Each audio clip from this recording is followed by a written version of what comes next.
नमस्कार, मी आबा माळकर. आपण पाहत आहात लक्षवेध. मंडळी, ज्या वेळेस एखादा गुन्हा होतो, पोलीस आरोपींना पकडतात, पण पोलिसांकडे पुरावे मात्र नसतात. आरोपी तेच आहेत हे पोलिसांना माहीत असतं. अशा वेळेस हे आरोपी पुराव्याअभावी कोर्टातून सुटण्याची शक्यता असते. मग हे आरोपी सगळेच्या सगळे आरोपी सुटू नयेत, यासाठी पोलीस त्या आरोपींपैकी एका व्यक्तीला माफीचा साक्षीदार करतात किंवा ती व्यक्ती माफीचा साक्षीदार व्हायला तयार होते, कारण त्याची शिक्षा कमी होते किंवा तो निर्दोषही सुटू शकतो. अशा वेळेस माफीचा साक्षीदार जी माहिती देतो ती प्रत्यक्षदर्शी माहिती किंवा प्रत्यक्षदर्शी पुरावा म्हणून गणला जातो आणि मग कोर्टात पोलीस ते मांडतात. अशा प्रकारे माफीचा साक्षीदार हा अतिशय महत्वाचा भाग या कायदेशीर लढाईत असतो. मंडळी, राजकारणात जी लढाई सुरू झालेली आहे त्यात आता माफीचे साक्षीदार झालेले आहेत ते म्हणजे प्रत्यक्ष छगन भुजबळ, अजितदादा यांच्या गटातले एक मंत्री आणि राष्ट्रवादी काँग्रेसचे ज्येष्ठ नेते छगन भुजबळ हे माफीचा साक्षीदार झालेले आहेत. आणि त्यांनी जी माहिती मीडिया समोर किंवा महाराष्ट्राच्या जनतेसमोर ओपन केली, त्यामुळे शरद पवार यांच्या गटातील राष्ट्रवादीमध्ये प्रचंड पळापळ सुरू झाली. छगन भुजबळ यांनी काल एका वृत्तवाहिनीला दिलेल्या मुलाखतीमध्ये थेट फडणवीसांचं समर्थन केलं. फडणवीस हे बरोबर बोलले होते. फडणवीस सांगतात की भाजप आणि राष्ट्रवादी काँग्रेस यांचं ठरलं होतं, युतीचं ठरलं होतं, पण पवारांनी त्याला ऐन वेळेस नकार दिला.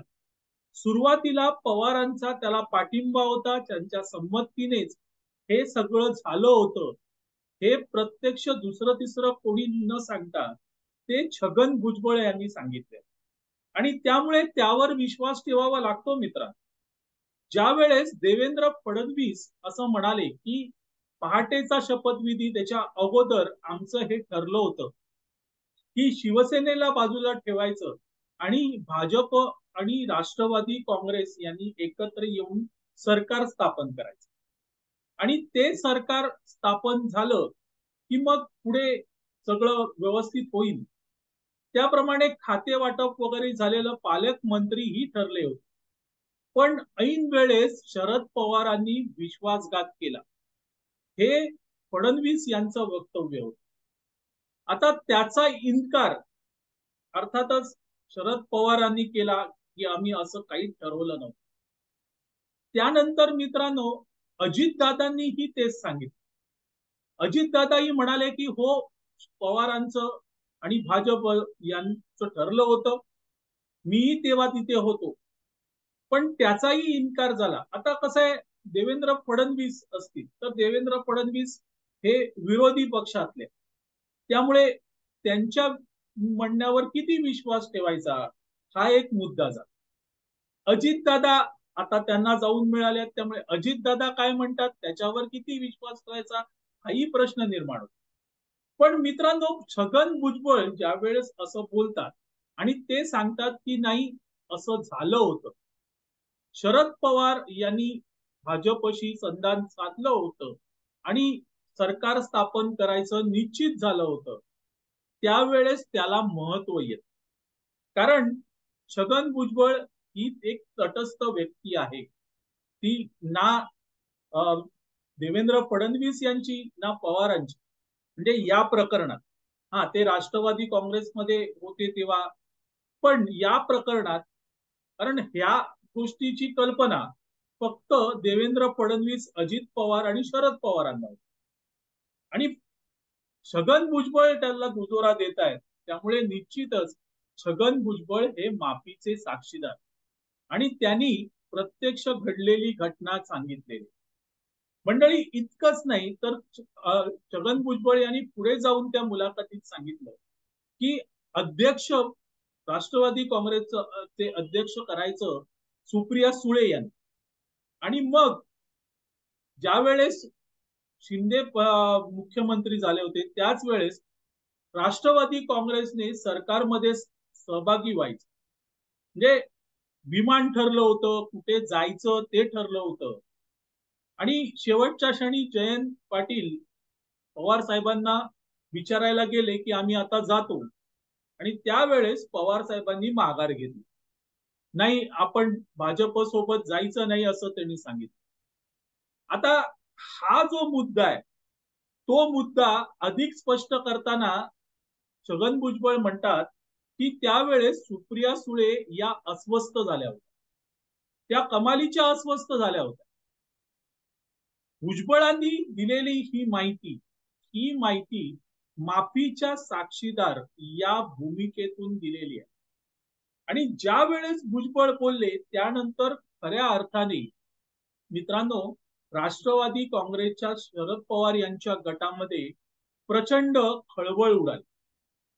शरद पवार यांनी थेट छगन भुजबळ यांना लक्ष केलं. छगन भुजबळ हे विश्वासार्ह नाहीत इथपर्यंत शरद पवार म्हणाले. तसंच छगन भुजबळ हे बाहेर जातो म्हणून सांगून शपथविधीला गेले असंही म्हणाले.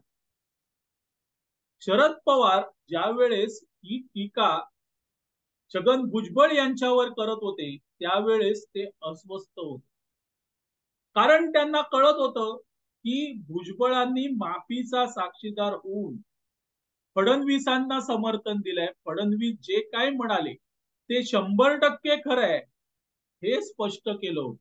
आणि त्यामुळे पवारांचा सगळा रोख हा छगन भुजबळ यांच्यावर होता.